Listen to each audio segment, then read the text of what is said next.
মা। আর বাইরে যে রোদ পড়েছে, এই গরমের মধ্যে তুই কি করতে যাবি বল? তোকে যেতে হবে না, বাড়িতেই থাক। আর আমার কাছে বাড়তি কোনো টাকাও নেই যে আমি তোকে গেলে কোনো চকলেট বা কোনো খাবার কিনে দিতে পারবো না রে মা। আমি কিছু খেতে চাইবো না মা, তুমি শুধু আমাকে তোমার সাথে নিয়ে যাও। আর আমি তোমার সাথে গেলে আমার একটু ঘোরাও হয়ে যাবে। তুমি তো আমায় কখনো কোথাও ঘুরতে নিয়ে যাও না মা। এরপর মিনা তার মায়ের সাথে বাজারে যায়। তার মা যখন বাজার করছিল তখন মিনা পাশের দোকানের তরমুজের দিকে একধেয়ে তাকিয়ে তাকিয়ে দেখছিল। মা, ওই দেখো না, পাশের দোকানে কতগুলো তরমুজ দেখা যাচ্ছে। ওই তরমুজগুলো নিশ্চয়ই খেতে অনেক মজা হবে, তাই না মা? তুমি কি আমায় একটা তরমুজ কিনে দেবে মা? মিনা, এই জন্যই তো আমি তোকে আনতে চাইনি।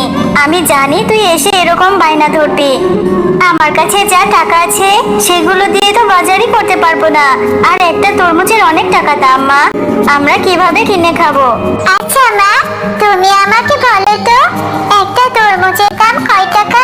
কেন রে মিনা, তুই তরমুজের দাম জিজ্ঞাসা করছিস কেন? তরমুজের দাম শুনে কি করবি? একটা তরমুজের দাম তো 200 টাকা। মা, আমি না কিছু টাকা জমিয়েছি। তুমি স্কুলে যাওয়ার সময় আমাকে যে কিছু করে টাকা দিতে, সেই টাকাগুলো না খেয়ে জমিয়েছি। কি বলছিস মিনা, তুই আবার টাকা জমিয়েছিস? তা কত টাকা জমিয়েছিস? তোমার বিশ্বাস হচ্ছে না তো? আচ্ছা ঠিক আছে, আমি নিয়ে আসছি, দাঁড়াও, দেখলেই বিশ্বাস করবে।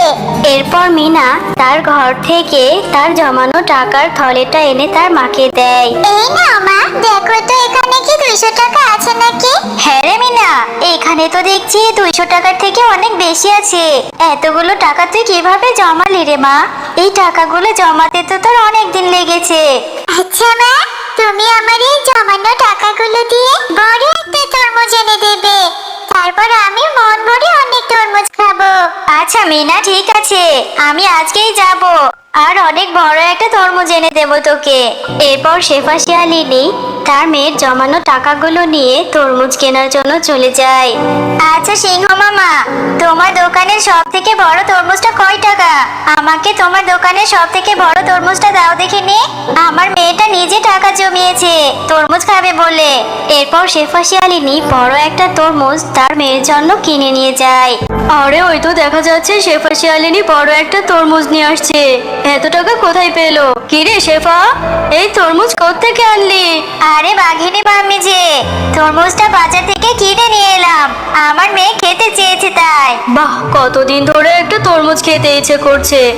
এবার শেফাকে মিথ্যে কথা বলে ওর তরমুজটা আমি নিজেই খাবো। আরে শেফা দাঁড়া, যাচ্ছিস কোথায়? ঠিক তো দিব্যি খেয়ে দে, ভালোই আছিস? তোর বৃদ্ধ মাটার কি খোঁজ খবর রাখিস? তোর মা যে খুবই অসুস্থ, তোকে যেতে বলেছে। তোকে নাকি খুব দেখতে ইচ্ছে করেছে। এটা তুমি কি বলছো বাঘিনী মামি? আমার মা অসুস্থ? আমি এক্ষুনি যাচ্ছি, কিন্তু এই তরমুজটা যে আমার মেয়ের কাছে দিতেই হবে। আমার মেয়েটা যে তরমুজ খাওয়ার আশায় বসে আছে। আরে শেফা, তুই এটা নিয়ে চিন্তা করিস না একদম। তুই তরমুজটা আমার বাড়িতে রেখে যা, আমি এক্ষুনি তোর মেয়ের কাছে তরমুজটা পৌঁছে দিয়ে আসবো। তুই তাড়াতাড়ি তোর মার কাছে যা। তুমি খুব ভালো গো বাঘিনী মামি। ঠিক আছে, আমি তোমার এখানে রেখে যাচ্ছি। তুমি আমার মেয়েটাকে তরমুজটা দিয়ে এসো, আর আমি আমার মাকে দেখে আসি। এরপর শেফা শিয়ালিনী তরমুজটি বাঘিনীর বাড়িতে রেখে তার বৃদ্ধ মাকে দেখতে যায়। মা, তুমি কেমন আছো? তোমার শরীরটা ঠিক আছে তো?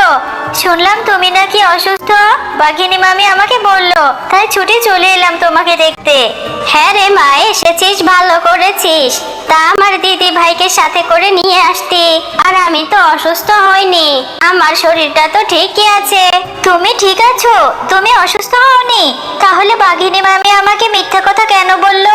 আমার এক্ষুনি বাড়িতে যেতে হবে, আমার মেয়েটাকে আমি একা রেখে এসেছি। আমি তাহলে আজকে যাই মা, অন্য একদিন আসবো। কেবলই না এলি, এক্ষুনি চলে যাবি?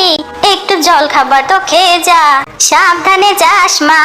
আবার আসার সময় মিনা দিদি ভাইকে নিয়ে আসবি কিন্তু। মা, তুমি আসতে এত দেরি করলে কেন? আর তুমি না আমার থেকে টাকা নিয়ে গেলে, বললে যে আমার জন্য তরমুজ আনবে। আমার তরমুজ আনোনি কেন রে মিনা, তুই কি তাহলে তরমুজ খাসনি? আমি যে বাঘিনী মামির কাছে তরমুজ কিনে পাঠিয়ে দিলাম, তাহলে কি বাঘিনী মামি তোকে তরমুজটা দিয়ে যায়নি? কই না তো, আমাকে তো কেউই তরমুজ দিয়ে যায়নি। আমি তো সে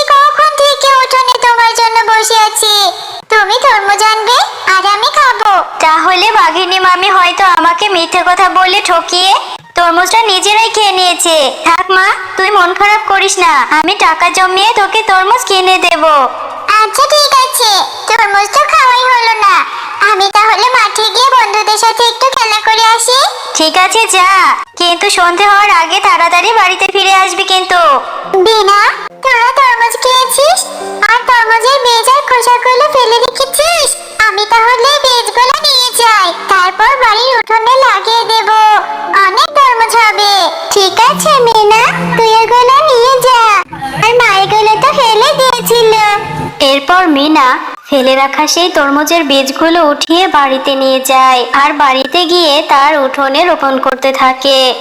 আরে মিনা, তুই এগুলো কি রোপণ করলি আর এগুলো তুই কোথায় পেলি? মা, আমি যখন বিনাদের বাড়ির সামনে দিয়ে বাসায় ফিরছিলাম, তখন আমি ওদের বাড়ির সামনে কিছু তরমুজের খোসা ও বীজ পেয়েছি।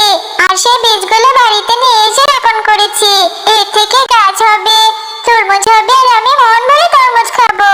ও, আমার টাকার কেনা তরমুজ খেয়ে বীজগুলো আর খোসাগুলো ওখানে ফেলে রেখেছে আর সেগুলো তুই কুড়িয়ে নিয়ে এসেছিস, পাগলি কোথাকার। কিছুদিন পর সেই বীজগুলো থেকে একটা চারা গাছ হয় আর সেই চারা গাছের মিনা অনেক যত্ন নিতে থাকে। মা, ও মা, দেখো না, এই